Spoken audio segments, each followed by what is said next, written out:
Man, I am sunburnt. This light isn't really flattering. There we go, that's a little better. So hey everybody, here for the vlog for Sunday. I'm getting to it late again. I've been playing catch up with a lot of homework that I've neglected. Doing some art history homework, communications homework. And I also just made dinner. Made a nice little tuna casserole. That's always good because you can eat it and then, put some away and got lunches for the rest of the week. So that's fun. What else? I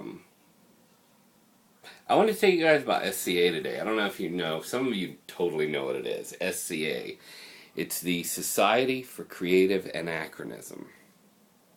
And this is another one of those things that I got involved in thanks to Andrew Keller and his family. The Society for Creative Anachronism is one of those historical reenaction groups. So everybody chooses a persona, where they're from, the area, and they choose a name, and they come up with a crest of arms and whatnot. And my experience, a lot of people do it for the war. You make armor, and you take these PVC weapons that are wrapped with foam and duct tape, and huge armies of people fight. And there's rules for combat, like what constitutes a kill and whatnot. And that's a huge portion of it. I kind of got to get into the lighter side of it, which was more about crafts and, history and things like that. I was young when I got into it. It was when I was in Florida, when I first got there. Well, I was into it in Louisiana with Andy.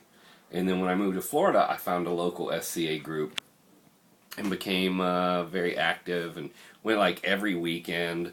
So that was another case like when I was younger. I didn't really make too many friends because I had so much family and I spent time with them. So then when I moved to Florida, my only family was my immediate family with me. So I guess I sort of sought out a surrogate family with the S.C.A. people. And man, it was fun. I can't think of too many right now, but we would do crafts, different medieval crafts, and mainly what I remember is the wine making. They made plum wine, and man, it was delicious. Plum wine. And then they would have music, and we would put on outfits, and it was just a fun time. Curious how many of you, I'm sure, I know Andy, obviously. I think Heather knew.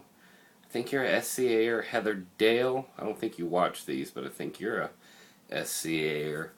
And I'm not sure if any of you, other ones of you are. But it's a good fun. And of course, people would always accuse it of, oh, it's a satanic cult.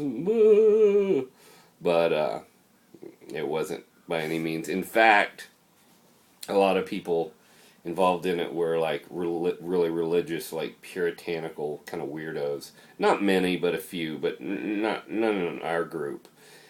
We had a good group. It was a lot of fun. And it overlapped into role-playing games like Dungeons and Dragons and other nerdy pursuits that would see that I wouldn't have a girlfriend for a long time. Speaking of family, though, I was listening to this thing on NPR where this kid, violent neighborhood, was talking about like he didn't like himself, he hated his life, and he wanted to die, or he just didn't want to be. And I suppose I took for granted, like, growing up, how loved I felt. Like, I just expected everyone has family, and their family loves them. But in the case of this poor kid, just talking about, like, he doesn't like his life, he doesn't want his life anymore. It's not a matter of killing himself, he just doesn't want his life anymore.